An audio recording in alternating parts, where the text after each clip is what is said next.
back everybody to episode 10 in my series playing Dartbot from level 1 to level 18, and of course sharing with you as many hints, tips, tricks, stories and lessons that I've learned since picking up these 3 pieces of tungsten. Now I've lost the last 2 games and the games are only going to get harder, so I'm going to concentrate a bit on this one, and I'm going to be talking to you in between throws about whether you should be playing better players or not. I'll build a case for, I'll build a case against, and then at the end of the video I'll tell you what you should be doing, in my humble opinion. Let's get on with the game today.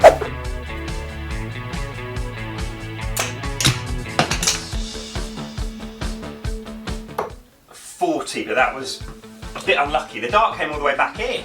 85.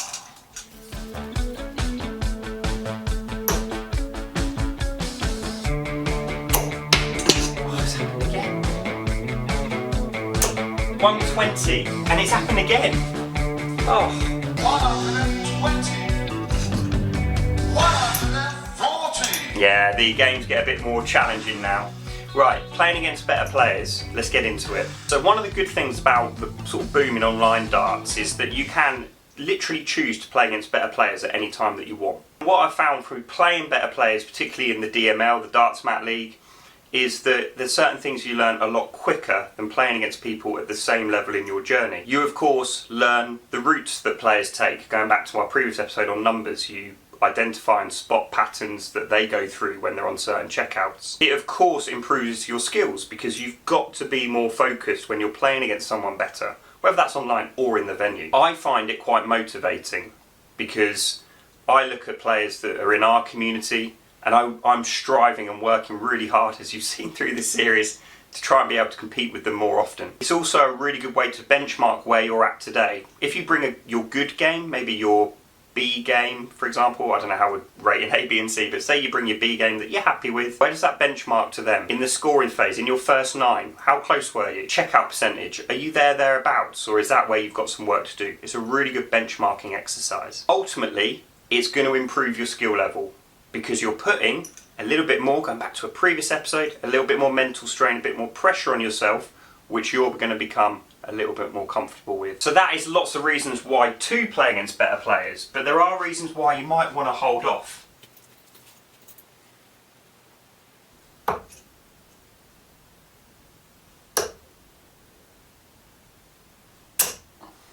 Got it up there, that's better. 100. That's actually my first throw where all 3 boards have stuck in, all 3 darts have stuck in the board. Quick caveat as well, I'm wearing my DartsMatt shirt.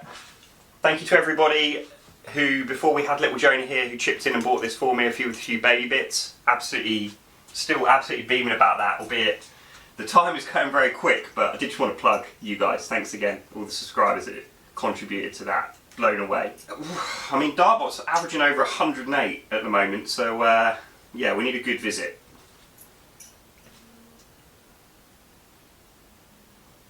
Oh, not like that.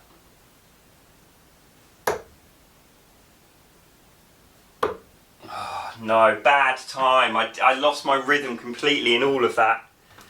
26. There's always 126. 60.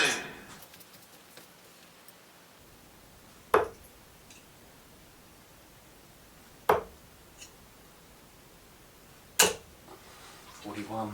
In a bit of trouble here, team. Now, why would you not want to play against somebody who is a better standard to you? Now, the first one is the most obvious one. If you're playing against someone that's going to beat you week in, week out, or daily, you're not going to get as much opportunity to work on some of the finishing and some of the doubling practice that you may need to go through to improve your game. I've also seen through our community here times where people maybe set unrealistic expectations about where they want to compete and what level they want to compete at, and then it knocks them back and it really hits their confidence. That then leads to an effective darting confidence risk, which can knock your enthusiasm for the game, which means you play and practice less, which then does sometimes, and I've seen, spiral into not enjoying darts at all, and then you're in that kind of negative feedback loop. You end up feeling like playing is a bit of a chore, you end up feeling like playing matches isn't as fun, and all because you've just started to set goals and set opponents that are a little bit, at this point today, a little bit out of reach. So that is kind of the key before we jump into number 3, the final point, which is you need to build your self-awareness and your own mental strength to understand whether you're reacting positively or reacting negatively to facing beast nuclear weapon opponents. And that can change in a day, it can change in a week, in a month, it can change in an hour, where you're really receptive, you're mentally stimulated and receptive to striving and focusing on playing a better opponent. But just recognise when that can flick into that spiral that I just talked about, where it becomes a chore, you're not enjoying it, you think, well, I'm never going to win, what's the point? And you start to kind of go from positive to a negative mindset about how it feels to be competing with better players. So the goal is all about self-awareness. If you walk into your practice room, if you're at home, do you feel mentally in a good place to go and play against better players? Are you going to be happy throughout? Are you going to be striving and feeling like you're in control when you're playing? Even if you know you might lose, it's fine. But you're switched on to the challenge. If on the flip side you get one leg in and it is a chore, just switch off.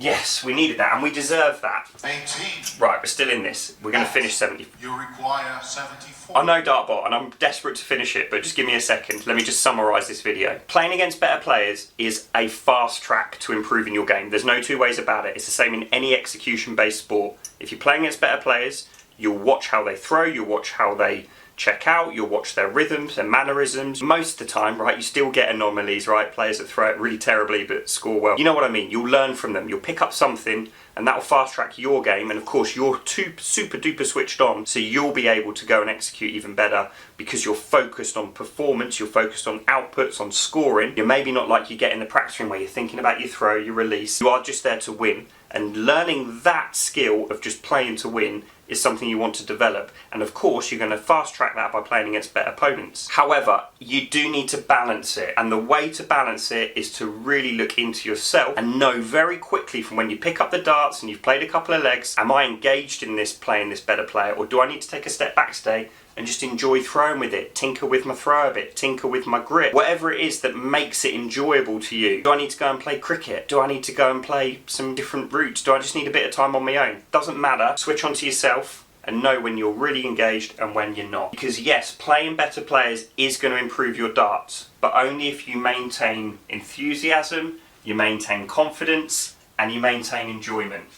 That is the ultimate key. Right. Let me try and get this 74 under our spell and stop our losing streak.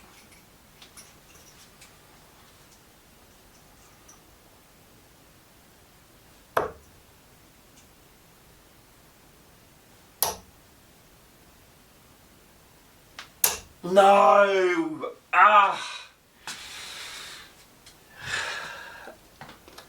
We talked about controlling our emotions the other day, didn't we? 35. I just was convinced. Yes. No. And the match. Oh, I was convinced I was going to get that. You know, I played really well there. The average I put it on the screen was 66, but two of our first darts fell out the board, unluckily. But we've lost. It's now 7-3, and the games only get harder. So I'm going to put in some practice. Thanks for being on this journey in this series, everybody. Hope you're playing well, hope you're enjoying your darts. I'll be back in the next episode, number 11, where we will be talking about dealing with setbacks, like losing 3 games in a row to Dartbot, knowing that the games are only going to get harder. Or, of course, any setback that we're going to face weekly sometimes in this game. I look forward to seeing you soon. Thank you for all your support, and I will, as ever, catch you in the next one. If you want to hear me talk about dealing with setbacks already, you can watch the video up here, where I always link. Or if you are looking to know how to hit a 180 using a metronome, maybe using some music, you can watch that right here. Whatever you do, enjoy the darts. Thank you for supporting my channel. I will see you in the next one.